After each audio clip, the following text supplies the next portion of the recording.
नमस्कार। मीटिंग में शामिल होने के लिए आप सभी का धन्यवाद। जैसा कि आप सभी जानते हैं, 22 अप्रैल 2025 को लश्कर तैयबा से संबंधित पाकिस्तानी और पाकिस्तान प्रशिक्षित आतंकवादियों ने भारत में जम्मू और कश्मीर के पहलगाम में भारतीय पर्यटकों पर बर्बरतापूर्ण हमला किया। 25 भारतीयों और एक नेपाली नागरिक को कायरतापूर्ण मौत के घाट उतार दिया गया। मुंबई के 26 नवंबर 2008 के हमलों के बाद यह भारत में हुई किसी आतंकवादी हमले में मारे गए आम नागरिकों की संख्या की दृष्टि से सबसे गंभीर घटना है। पहलगाम का हमला अत्यधिक बर्बरतापूर्ण था, जिसमें वहां मौजूद लोगों को करीब से और उनके परिवारों के सामने सिर पर गोली मारी गई। हत्या के इस तरीके से परिवार के सदस्यों को जानबूझकर आघात पहुंचाया गया। साथ ही उन्हें यह नसीहत भी दी गई कि वे वापस जाकर इस संदेश को पहुंचा दें। यह हमला स्पष्ट रूप से जम्मू और कश्मीर में बहाल हो रही सामान्य स्थिति को बाधित करने के उद्देश्य से किया गया था। चूंकि पर्यटन फिर से अर्थव्यवस्था का मुख्य आधार बन रहा था, इस हमले का मुख्य उद्देश्य इसे प्रतिकूल रूप से प्रभावित करना था। पिछले वर्ष आप सभी जानते हैं, 2.25 करोड़ से अधिक पर्यटक कश्मीर आए थे। इस हमले का मुख्य उद्देश्य इसलिए संभवतः यह था कि इस संघ राज्य क्षेत्र में विकास और प्रगति को नुकसान पहुंचाकर इसे पिछड़ा बनाए रखा जाए और पाकिस्तान से लगातार होने वाले सीमा पार आतंकवाद के लिए उपजाऊ जमीन बनाने में सहायता की जाए। हमले का यह तरीका जम्मू और कश्मीर और शेष राष्ट्र दोनों में सांप्रदायिक दंगे भड़काने के उद्देश्य से भी प्रेरित था। इसका श्रेय सरकार और भारत के सभी नागरिकों को दिया जाना चाहिए कि इन प्रयासों को विफल कर दिया गया। एक समूह ने खुद को रेजिस्टेंस फ्रंट TRF कहते हुए इस हमले की जिम्मेदारी ली है। यह समूह संयुक्त राष्ट्र द्वारा प्रतिबंधित पाकिस्तानी आतंकवादी समूह लश्कर तैयबा से जुड़ा हुआ है। यह उल्लेखनीय है कि भारत ने मई और नवंबर 2024 में संयुक्त राष्ट्र की 1267 कमेटी की सैंक्शंस मॉनिटरिंग टीम को अर्धवार्षिक रिपोर्ट प्रस्तुत की थी, जिसमें TRF के बारे में साफ इनपुट दिए गए थे। इससे पाकिस्तान स्थित आतंकवादी समूहों के लिए कवर के रूप में TRF की भूमिका सामने आई थी। इससे पहले भी दिसंबर 2023 में भारत ने इस टीम को लश्कर तैयबा और जैश ए मोहम्मद के बारे में सूचित किया था, जो TRF जैसे छोटे आतंकवादी समूहों के माध्यम से अपनी गतिविधियों को संचालित कर रहे हैं। इस संबंध में 25 अप्रैल को UN सिक्योरिटी काउंसिल प्रेस वक्तव्य में TRF के संदर्भ को हटाने के लिए पाकिस्तान के दबाव पर भी ध्यान दिया जाना चाहिए।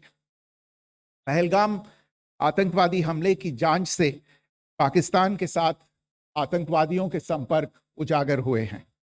रेजिस्टेंस फ्रंट द्वारा किए गए दावे और लश्कर तैयबा से ज्ञात सोशल मीडिया हैंडल द्वारा इसको रीपोस्ट किया जाना इसकी पुष्टि करता है।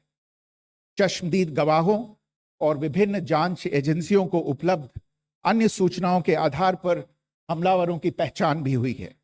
हमारी इंटेलिजेंस ने इस टीम के योजनाकारों और उनके समर्थकों की जानकारी जुटाई है। इस हमले की रूपरेखा भारत में सीमा पार आतंकवाद को अंजाम देने के पाकिस्तान के लंबे ट्रैक रिकॉर्ड से भी जुड़ी हुई है, जिसके लिखित और स्पष्ट दस्तावेज उपलब्ध हैं। पाकिस्तान दुनिया भर में आतंकवादियों के लिए एक शरण स्थल के रूप में पहचान बना चुका है। यहां अंतर्राष्ट्रीय स्तर पर प्रतिबंधित आतंकवादी सजा पाने से बचे रहते हैं। इसके अलावा पाकिस्तान ने इस मुद्दे पर विश्व और फाइनेंशियल एक्शन टास्क फोर्स जैसे अंतर्राष्ट्रीय मंचों को जानबूझकर गुमराह करने के लिए भी जाना जाता है। साजिद मीर का मामला, जिसमें इस आतंकवादी को पाकिस्तान ने मृत घोषित कर दिया था और फिर अंतर्राष्ट्रीय दबाव के परिणाम स्वरूप वो जीवित पाया गया, इसका सबसे स्पष्ट उदाहरण है। ये स्वाभाविक है कि पहलगाम में हुए इस हमले से जम्मू और कश्मीर के साथ साथ भारत के अन्य भागों में भी आक्रोश देखा गया। हमलों के बाद भारत सरकार ने स्वाभाविक रूप से पाकिस्तान के साथ संबंधों को लेकर कुछ कदम उठाए। आप सभी उन निर्णयों से अवगत हैं जिसकी घोषणा 23 अप्रैल को की गई थी। तथापि यह आवश्यक समझा गया कि 22 अप्रैल के हमले के अपराधियों और उनके योजनाकारों को न्याय के कटघरे में लाया जाए। हमलों के एक पखवाड़े के बाद भी पाकिस्तान द्वारा अपने क्षेत्र या अपने नियंत्रण वाले क्षेत्रों में आतंकवादियों की इंफ्रास्ट्रक्चर के विरुद्ध कार्यवाही करने के लिए कोई स्पष्ट कदम नहीं उठाया गया है। उल्टे वो इनकार करने और आरोप लगाने में ही लिप्त रहा है। पाकिस्तान आधारित आतंकवादी मॉड्यूल्स पर हमारी खुफिया निगरानी ने संकेत दिया है कि भारत के विरुद्ध आगे भी हमले हो सकते हैं। अतः इनको रोकना और इनसे निपटना दोनों को बेहद आवश्यक समझा गया। आज सुबह, जैसा कि आपको ज्ञात होगा, भारत ने इस तरह के सीमा पार हमलों का जवाब देने और उन्हें रोकने तथा उनका प्रतिरोध करने के अपने अधिकार का प्रयोग किया है। ये कार्यवाही नपीतुली, नॉन एस्केलेटरी, अनुपातिक और जिम्मेदारीपूर्ण है। यह आतंकवाद की इंफ्रास्ट्रक्चर को समाप्त करने और भारत में भेजे जाने वाले संभावित आतंकवादियों को अक्षम बनाने पर केंद्रित है। आपको यह भी स्मरण होगा कि 25 अप्रैल 2025 को संयुक्त राष्ट्र सुरक्षा परिषद ने पहलगाम आतंकवादी हमले पर एक प्रेस वक्तव्य जारी किया था, जिसमें आतंकवाद के इस निंदनीय कार्य के अपराधियों, आयोजकों, फाइनेंसरों और प्रायोजकों को जवाबदेह ठहराने और उन्हें न्याय के दायरे में लाने की आवश्यकता पर जोर दिया गया था। भारत की आज की इस कार्यवाही को इसी संदर्भ में देखा जाना चाहिए। Good morning. Thank you all for joining this briefing. As you are all aware, on April 22, 2025, Pakistani and Pakistan-trained terrorists belonging to the Lashkar-e-Taiba carried out a savage attack on Indian tourists at Pahalgam in Jammu and Kashmir in India. They murdered 26 people, including one national of Nepal, causing the largest number of civilian casualties in a terrorist attack in India since the 26 November 2008 attacks in Mumbai. The attack in Pahalgam was marked by extreme barbarity, with the victims mostly killed with headshots from close range and in front of their families. Family members were deliberately traumatized through the manner of the killing, accompanied by the exhortation that they should take back the message. The attack was clearly driven by the objective of undermining the normalcy returning to Jammu and Kashmir. In particular, it was designed to impact the mainstay of the economy, tourism, with a record 23 million tourists visiting the valley last year. The calculation, presumably, was that harming growth and development in the Union Territory would help keep it backward and create fertile ground for continued cross-border terrorism from Pakistan. The manner of the attack was also driven by an objective of provoking communal discord, both in Jammu and Kashmir and the rest of the nation. It is to the credit of the government and the people of India that these designs were foiled. A group calling itself the Resistance Front has claimed responsibility for the attack. This group is a front for the UN-proscribed Pakistani terrorist group Lashkar-e-Taiba. It is notable that India had given inputs about the TRF in the half-yearly report to the monitoring team of the UN's 1267 Sanctions Committee in May and November 2024, bringing out its role as a cover for Pakistan-based terrorist groups. Earlier too, in December 2023, India had informed the monitoring team about Lashkar and Jaish-e-Mohammed operating through small terror groups such as the TRF. Pakistan's pressure to remove references to TRF in the April 25 UN Security Council press statement is notable in this regard. Investigations into the Pahalgam terror attack have brought out the communication notes of terrorists in and to Pakistan, the claims made by the Resistance Front, and their reposting by known social media handles of the Lashkar-e-Taiba speak for themselves. Identification of the attackers based on eyewitness accounts, as well as other information available to law enforcement agencies, has also progressed. Our intelligence has developed an accurate picture of the planners and backers of this team. The features of this attack also tie in with Pakistan's long track record of perpetrating cross-border terrorism in India, which is well documented and beyond question. Pakistan also has a well-deserved reputation as a haven for terrorists from around the world, with internationally proscribed terrorists enjoying impunity there. In addition, Pakistan has been known to willfully mislead the world and international forums, such as the Financial Action Task Force, on this issue. The Sajid Mir case, in which this terrorist was declared dead and then, in response to international pressure, brought back to life, found alive and arrested, is the most glaring example. The latest attack in Pahalgam has understandably generated deep anger in Jammu and Kashmir and in other parts of India. Following the attacks, the government of India naturally responded with a set of initial measures relating to our engagement with Pakistan. You're all aware of the decisions that were announced on the 23rd of April. However, it was deemed essential that the perpetrators and planners of the 22nd April attack be brought to justice. Despite a fortnight having passed since the attacks, there has been no demonstrable step from Pakistan to take action against the terrorist infrastructure on its territory or on territory under its control. Instead, all it has indulged in are denials and allegations. Our intelligence monitoring of Pakistan-based terrorist modules indicated that further attacks against India were impending. There was thus a compulsion both to deter and to preempt.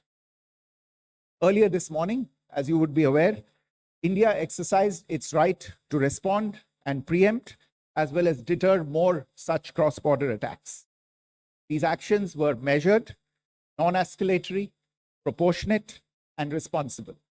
They focused on dismantling the terrorist infrastructure and disabling terrorists likely to be sent across to India. You would also recall that the Security Council on 25th April 2025 had issued a press statement on the Pahalgam terror attack, underlining, and I quote, the need to hold perpetrators, organizers, financiers, and sponsors of this reprehensible act of terrorism accountable and bring them to justice, unquote. India's latest actions should be seen in this context. Joining me for this briefing on our actions earlier this morning are Colonel Sophia Qureshi and Wing Commander Vyomika Singh. I will request them to share some details regarding Operation Sindoor with all of you.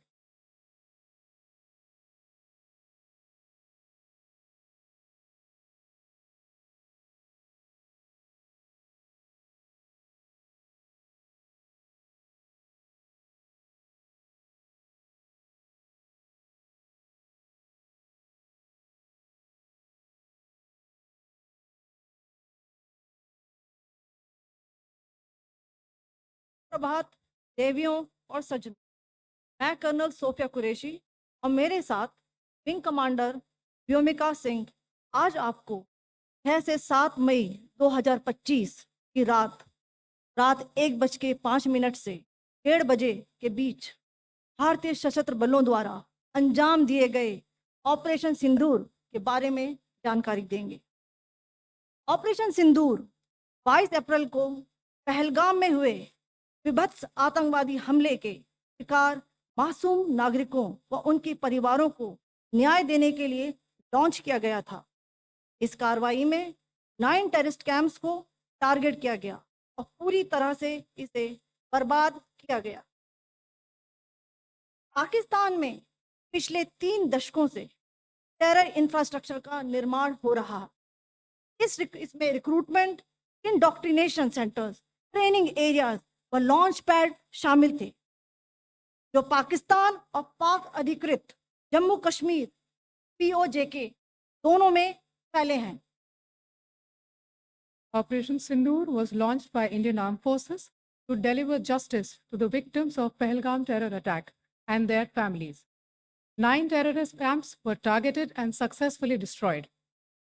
Over the last 3 decades, Pakistan has systematically built terror infrastructure. It is a complex web of recruitment and indoctrination centers, training areas for initial and refresher courses, and launch pads for handlers. These camps are located both in Pakistan as well as Pakistan-occupied Jammu and Kashmir areas. Some of the well-known training camps are located, as you can see on the screen. They are distributed from Sawai Nala in the north, counting to approximately 21, ending at Bhagalpur to the south. इन लक्ष्यों का चयन विश्वसनीय intelligence सूचनाओं के आधार पर हुआ, ताकि आतंक गतिविधियों की रीढ़ तोड़ी जा सके, और यह खास ध्यान दिया गया कि निर्दोष नागरिकों और सिविलियन इंस्टॉलेशन को नुकसान न पहुंचे। The selection of these targets for Operation Sindoor was based on credible intelligence inputs and role of these facilities in perpetrating the terror activities. The locations were so selected to avoid damage to civilian infrastructures and loss of any civilian lives. This was done with due diligence, and the camps selected for targeting and their engagement will now be shown to you one by one. POJK ये targets मैं आपको बताना चाहूंगी। सबसे पहले सवाई नाला camp Muzaffarabad, जो कि POJK के लाइन ऑफ कंट्रोल से 30 किलोमीटर दूर है। यह एक लश्कर तोयबा का ट्रेनिंग सेंटर था।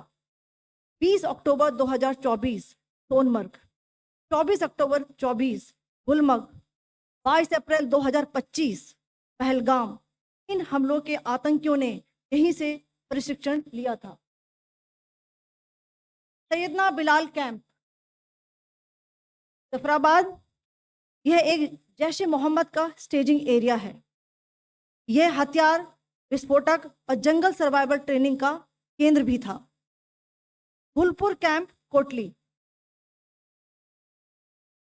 यह LOC से 30 किलोमीटर दूर था। लश्कर तोयबा का बेस था, जो रजौरी पुंछ में सक्रिय था। 20 अप्रैल 2023 को पुंछ में और 9 जून 2024 को तीर्थ यात्रियों के बस हमले में यहीं से आतंकी को ट्रेन किया गया था।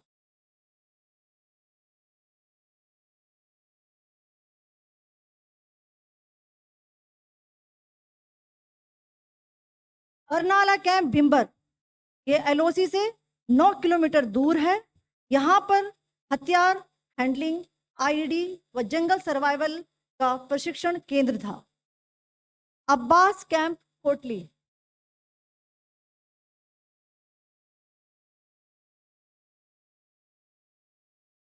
यह LOC से 13 किलोमीटर दूर है। लश्कर तोयबा का फिदाइन यहाँ तैयार होता था। इसकी कैपेसिटी 15 टेररिस्ट को ट्रेन करने की थी।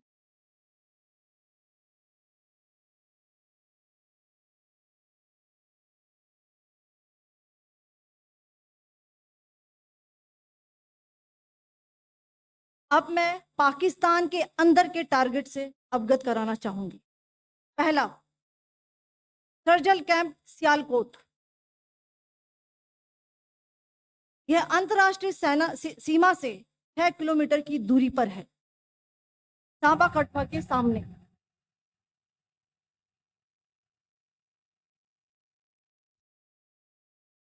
मार्च 2025 में जम्मू एंड कश्मीर पुलिस के 4 जवानों को जो हत्या की गई थी, उन आतंकवादियों को इस जगह पर ट्रेन किया गया था। दूसरा, महमूना जाया कैंप सियालकोट, यह 18 से 12 किलोमीटर IB से दूर था। हिजबुल मुजाहिदीन का बहुत बड़ा कैंप था। ये कठुआ जम्मू क्षेत्र में आतंक फैलाने का नियंत्रण केंद्र था। पठानकोट एयरफोर्स बेस पर किया गया हमला भी इसी कैंप से प्लान और डायरेक्ट किया गया था। मरकज ताइबा मुरीद के, यह आईबी से 18 से 25 किलोमीटर दूरी पर है। 2008 के मुंबई हमले के आतंकी भी यहीं से प्रशिक्षित हुए थे। अजमल कसब और डेविड हेडली भी यहाँ ट्रेन हुए थे।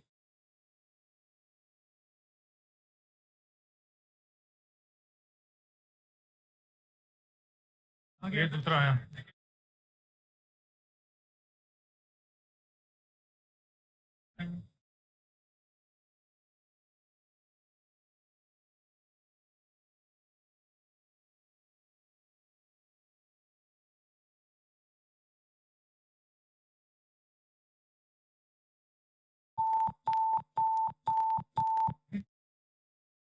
Enclosure same ही है।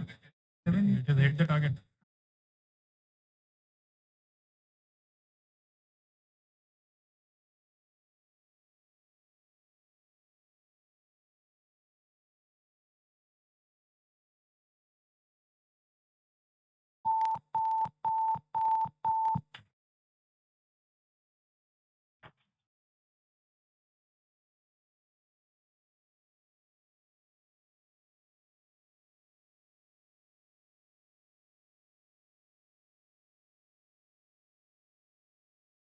मरकज सुभान अल्लाह भावलपुर ये इंटरनेशनल बाउंड्री से 100 किलोमीटर दूर है। जैश ए मोहम्मद का मुख्यालय था। यहाँ पर रिक्रूटमेंट, ट्रेनिंग व इंडोक्ट्रिनेशन का केंद्र भी था।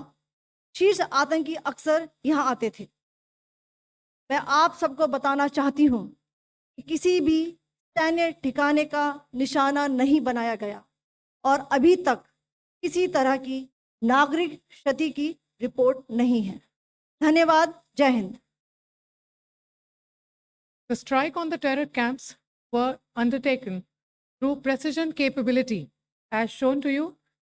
A niche technology weapons with careful selection of warheads was ensured so that there will be no collateral damage. The point of impact in each of the target was a specific building or a group of buildings. All the targets were neutralized with clinical efficiency, and the results reiterate the professionalism of the Indian Armed Forces in the planning and execution of their operations. No military establishments were targeted. India has demonstrated considerable restraint in its response. However, it must be said that the Indian Armed Forces are fully prepared to respond to Pakistani misadventures, if any, that will escalate the situation. Jai Hind, and thank you very much. Ladies and gentlemen, friends in the media, I ask your indulgence today in view of the fact that this is still an evolving situation. We will therefore not be able to take questions and answers today, but we will come back for more updates and more briefings shortly. Thank you all very much for joining us this morning. Thank you.